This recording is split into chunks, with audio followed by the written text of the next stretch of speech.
সম্মানিত ভিউয়ার্স, জানাবো মারেফতের ভেদতত্ত্ব, মানব সৃষ্টির আদি রহস্য। প্রথম মানুষ কেন সৃষ্টি হয়েছিল, কী উদ্দেশ্যে মানুষ সৃষ্টি করা হলো, ইত্যাদি বিষয় সম্পর্কে বিস্তারিত আলোচনা। তার আগে আমাদের চ্যানেলটি যারা সাবস্ক্রাইব করেননি, সাবস্ক্রাইব করার জন্য বিনীতভাবে অনুরোধ করছি। চলুন শুরু করা যাক আজকের ভিডিওটি। Please subscribe my YouTube channel. সমগ্র সৃষ্টির মধ্যে মানুষ অত্যন্ত জটিল সৃষ্টি। কেন মানুষ সৃষ্টি করা হলো, কী উদ্দেশ্যে মানুষ সৃষ্টি করা হলো, বহুদিন পরে আজকের আধুনিক যুগে মানুষ নানা কিসিমের ব্যাখ্যা বিশ্লেষণ করলেও মানুষ সৃষ্টির আদি কারণ যে কী ছিল তা যিনি মানুষ সৃষ্টি করেছেন তিনিই তো সবচেয়ে ভালো জানেন। তিনি সেই মহাস্রষ্টা মানুষ সৃষ্টির আসল কারণ জানিয়ে দিয়ে বলেছেন, আমি ছিলাম অত্যন্ত গুপ্তধন সদৃশ গোপন, অতঃপর আমি আমার নিজকে প্রকাশ করার ইচ্ছা করলাম, অতঃপর আমি সৃষ্টিকে অর্থাৎ মানুষকে সৃষ্টি করলাম। আল্লাহ অসীম, মানুষ সসীম। এই অসীম আল্লাহ সসীম মানুষের ভেতর দিয়ে প্রকাশিত হওয়া কথাটা খুব সহজ নয়। কেউ হয়তো বলবেন, না, মানুষকে অন্য কারণের জন্য সৃষ্টি করা হয়েছে। কেননা কোরআন শরীফে আল্লাহ তাআলা বলেছেন, ওমা খলাকতুল জিন্না ওয়াল ইনসা ইল্লা লিয়াবুদুন, আমি মানুষ এবং জিনকে শুধু আমার ইবাদতের জন্যই সৃষ্টি করেছি। এখানে একটা কথা আলোচনা না করলে হাদিস শরীফ এবং কোরআন শরীফের আয়াতে বিরোধ আছে বলে মনে হতে পারে, কিন্তু গভীরভাবে অনুধাবন করলে দেখা যাবে আসলে কোরআন এবং হাদিসে কোনো বিরোধ নেই। মশহুর তাফসিরে কাদেরির মধ্যে উপরোক্ত আয়াতে কারিমায় ইল্লা লিয়াবুদুন কথার মতলব লিখেছে ইল্লা লিয়ারাফুন, অর্থাৎ মানুষকে এবং জিনকে শুধু আমাকে চেনার জন্য সৃষ্টি করেছি। আল্লামা ফুলপুরি লাহোরী রহমাতুল্লাহ আলাইহি তার কিতাবের মধ্যে লিখেছেন ইল্লা লিয়াবুদুন, এর ব্যাখ্যা লিখেছেন ইল্লা লিয়ারাফুন। তাফসিরে কাদেরির ব্যাখ্যা এবং কোরআন শরীফের আয়াতে কোনো বিরোধ নেই, কারণ আল্লাহকে চিনতে হলে বিশেষ প্রক্রিয়ার মাধ্যমে চিনতে হবে। এই প্রক্রিয়ার নামই হচ্ছে ইবাদত। যেমন নামাজ, রোজা, হজ, যাকাত, জিকির, মুরাকাবা, মুশাহাদা ইত্যাদির নামই হচ্ছে আল্লাহর ইবাদত, এবং ইবাদত ছাড়া তাকে কিছুতেই চেনা যাবে না। যেহেতু ইবাদত ছাড়া তাকে চেনা যাবে না, কাজেই বলা হয়েছে জিন এবং ইনসানকে শুধু ইবাদতের জন্যই সৃষ্টি করা হয়েছে। মানব জীবনের ইবাদতই যে আসল নয়, আল্লাহকে চেনাই যে আসল, এ কথাটা অনেকেরই বোধগম্য হয় না। এজন্য অনেকেই শুধু মুসল্লি হয়েই জীবন কাটিয়ে যায়, আল্লাহর পরিচয় লাভের প্রয়োজন কমই মনে করে। এজন্য যে আল্লাহ যে নিজেকে প্রকাশ করবার জন্য বান্দা সৃষ্টি করেছেন এবং শুধু নামাজ, রোজা ইত্যাদি ইবাদতের জন্যই শুধু সৃষ্টি করেননি, এ কথার প্রত্যক্ষ অনুমোদন মানব সৃষ্টির আদি ইতিহাস কোরআন শরীফেই দলিল পাওয়া যায়। ওয়াইদ ক্বালা রাব্বুকা লিল মালাইকাতি ইন্নী জাইলুন ফিল আরদি খলিফা, অর্থাৎ যখন তোমার প্রভু সব ফেরেশতাকে বললেন, নিশ্চয় আমি পৃথিবীতে আমার খলিফা বা প্রতিনিধি সৃষ্টি করব।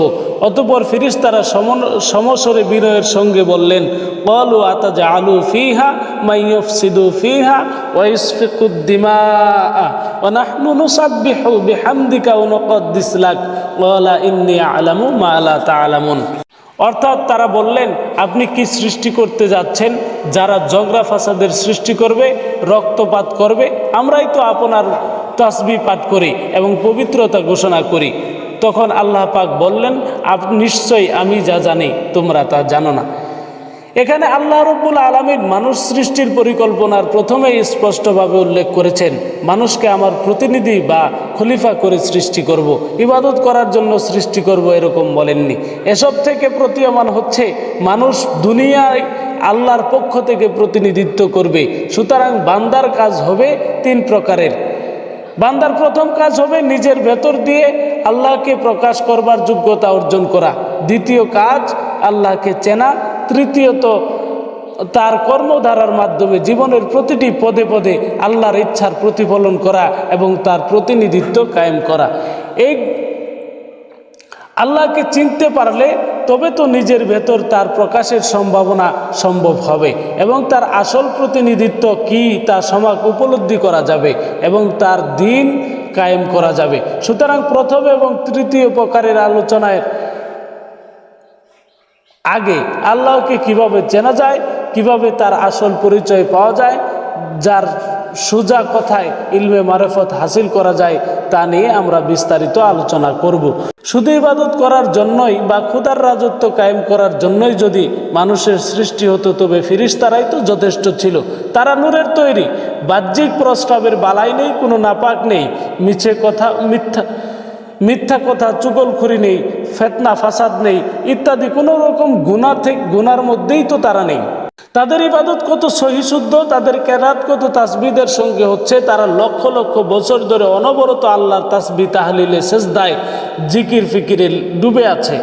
এছাড়া তারা কেউ এত বড় এবং তাদের ইবাদতের বহর এতই বড় এবং কঠিন যে মানুষের ভাবনায় আনা প্রায় অসম্ভব।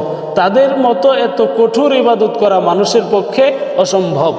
হযরত ইবনে আব্বাস রাদিয়াল্লাহু তাআলা আনহু হতে বর্ণিত, ইসরাফিল আলাইহিস সালাম আল্লাহর দরবারে 7 আসমান 7 জমিন, পাহাড় পর্বত, হিংস্র বস্তু এবং জিন ও মানুষের শক্তি প্রার্থনা করলে আল্লাহ তাকে সব শক্তি দান করলেন। এতে তিনি এতই শক্তিশালী হলেন যে সমগ্র বিশ্বকে আল্লাহর হুকুমে উলটপালট করে দিতে পারেন। তার সমস্ত শরীর কোটি কোটি জাফরানি পশমে ঢাকা, প্রতিটি পশমে হাজার হাজার চেহারা, প্রতিটি চেহারায় হাজার হাজার মুখ, আর প্রত্যেক মুখে রয়েছে হাজার হাজার জিহ্বা। তার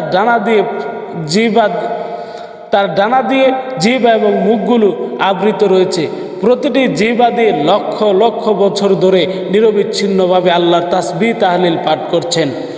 তিনি যে শ্বাস প্রশ্বাস ছাড়েন তার প্রতিটি শ্বাস প্রশ্বাসে একজন ফেরেশতা সৃষ্টি হচ্ছে এবং তারা আল্লাহর ইবাদতে মশগুল রয়েছেন। মিকাইল নামে আর একজন মহাশক্তিশালী এবং মহা আকারের ফেরেশতা, যার সারা শরীর জাফরানি পশমে ঢাকা, তারও প্রতিটি পশমে হাজার হাজার চেহারা, প্রতিটি চেহারায় হাজার হাজার মুখ, প্রতিটি মুখে হাজার হাজার জিহ্বা এবং প্রত্যেক জিহ্বায় হাজার হাজার ভাষা দিয়ে তিনি আল্লাহর ইবাদতে রত আছেন।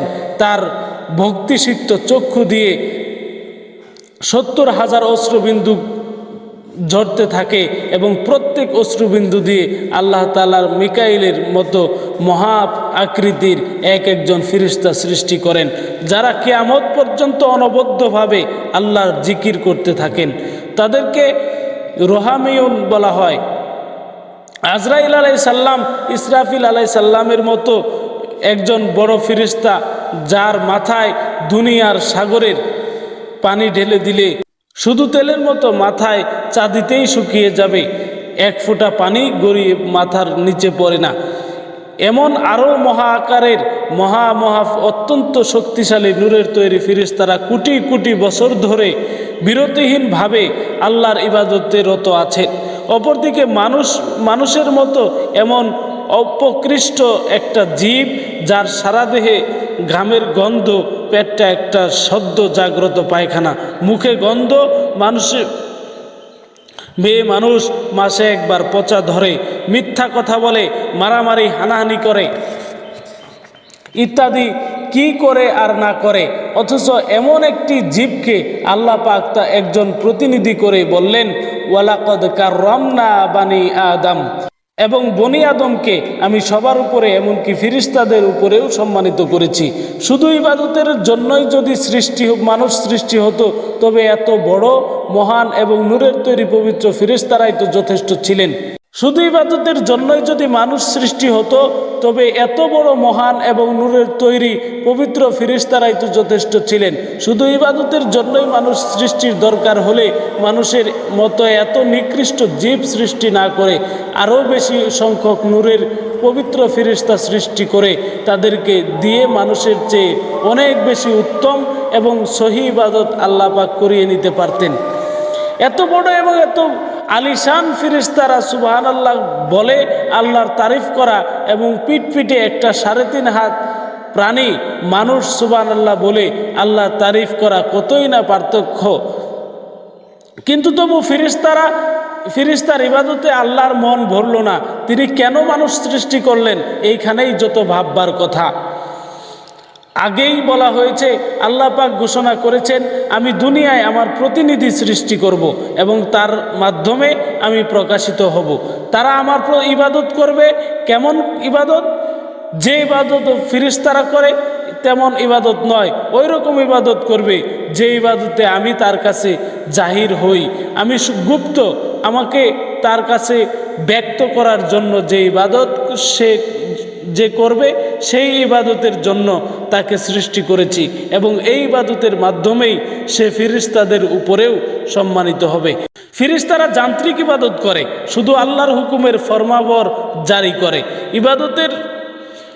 তাদের ইবাদতে আল্লাহর বিকাশ নেই, প্রেমের লীলা নেই, গুপ্ত ব্যক্তর প্রশ্ন নেই, স্রষ্টা সৃষ্টির মাঝে রহস্য, মন মধুর অভিব্যক্তি নেই, প্রেম ভালোবাসার মিলন, বিরহের বেদনা মধুর অনুভূতি নেই, শুধু আছে আল্লাহর হুকুমের তাবেদারি।